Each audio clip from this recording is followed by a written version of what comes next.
Halo adik-adik, perkenalkan nama kakak Kak Adisa.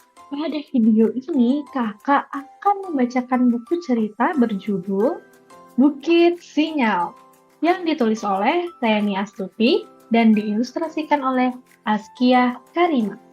Buku ini telah diterbitkan oleh The Asia Foundation, Fat Street.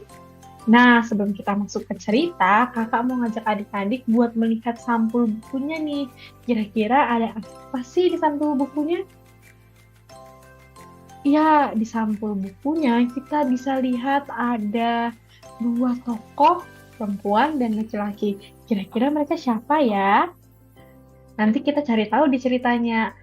Nah, selain itu, kita bisa lihat yang tokoh perempuan memegang sebuah benda yang tidak asing. Apa coba? Ada yang tahu nggak?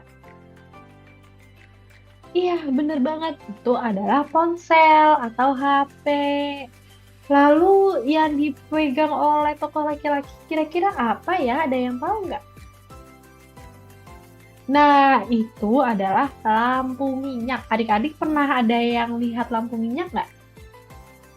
Oke, daripada penasaran sama ceritanya, langsung aja yuk kita mulai baca ceritanya. Gendis dan adiknya menunggu ayah pulang. Ayah pengendara ojek daring di kota. Di sana lebih banyak pelanggan, tidak seperti di desa tempat mereka tinggal. Saat pandemi, Gendis belajar daring di rumah. Lebih tepatnya, Gendis belajar di bukit. Ya, Gendis harus pergi ke bukit untuk mendapatkan sinyal yang cukup kuat bagi gawai. Gendis biasanya meminjam gawai ayah.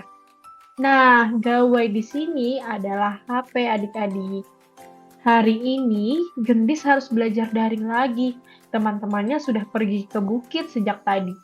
Namun, Gendis masih menunggu ayah pulang. Ayah sudah berjanji pulang cepat hari ini. Gendis mulai tidak sabar.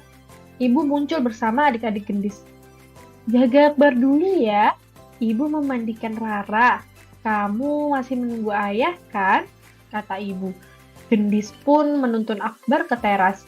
Ia bisa sambil menunggu ayah di sana. Hari makin sore, tetapi ayah belum pulang juga. Gendis makin gelisah. Sesekali Gendis menengok ke arah jalan.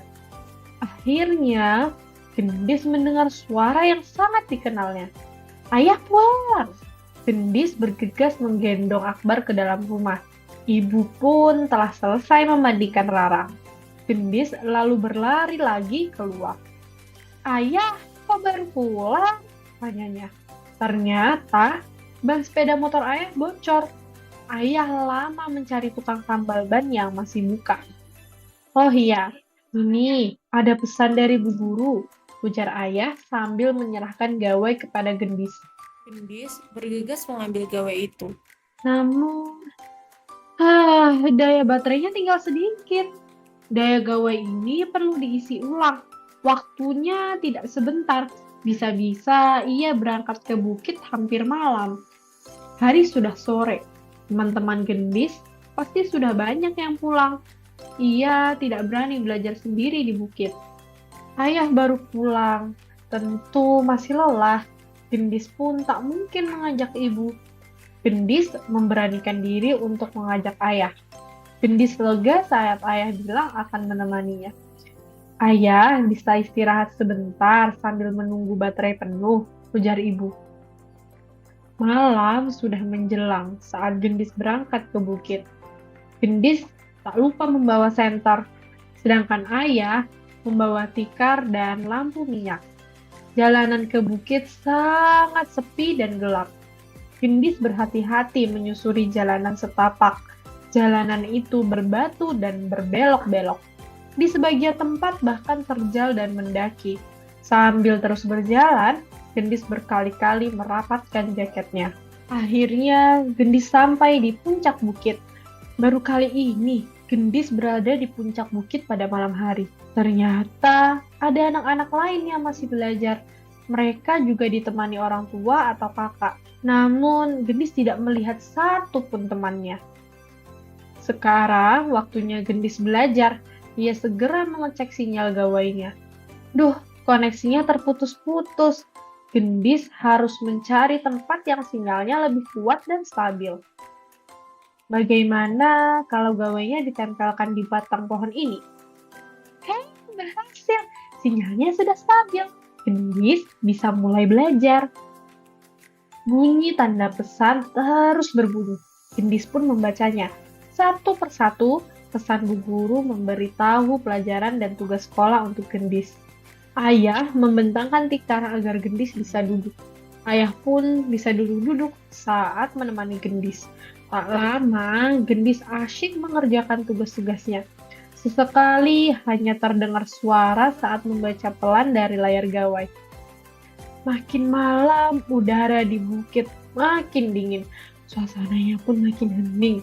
Anak-anak lain sudah banyak yang pulang. Hanya ada beberapa yang masih belajar seperti Gendis. Saat Gendis mengerjakan tugas, tiba-tiba koneksi internet terputus. Tidak ada sinyal. Untung sudah sepi. Jadi, Gendis bisa lebih leluasa mencari tempat yang sinyalnya kuat. Kali ini, ia naik ke atas sebuah batu besar. Tidak jauh dari tempatnya tadi. Hore, sinyal di sini stabil. Pantas saja, tadi banyak anak-anak yang belajar di sini. Meskipun beberapa kali menguap, Gendis terus belajar. Tak lama, Gendis kembali ke tempat tadi. Ayah, ayo kita pulang. Aku sudah mengantuk, seru Gendis sambil memasukkan buku dan peralatan tulisnya. Ayah, ayo pulang. Tidak terdengar jawaban ayah. Gendis lalu berbalik dan mendapati ayah tertidur. Gendis menepuk-nepuk bahu ayah sampai ayah bangun. Hei Gendis, sudah selesai. Belum, tapi aku sudah mencatat semuanya. Tugas yang belum selesai bisa dikerjakan di rumah. Besok, Gendis harus ke bukit lagi untuk mengirimkan tugasnya. Gendis meminta ayah agar bisa pulang lebih cepat. Ayah usahakan agar pulang lebih cepat. Yuk, sekarang pulang. Selesai. Dari cerita ini, adik-adik bisa belajar dari tokoh Gendis yang tetap mau rajin belajar walaupun kondisinya tidak memungkinkan, yaitu di sini dia tidak memiliki sinyal internet yang cukup baik. Yuk, adik-adik juga harus rajin belajar ya, seperti Gendis. Sekian video ini. Semoga bermanfaat. Sampai jumpa. Untuk menonton video seperti ini, adik-adik bisa berkunjung ke daftar putar Pustaka Audiovisual Ruang Belajar Akil.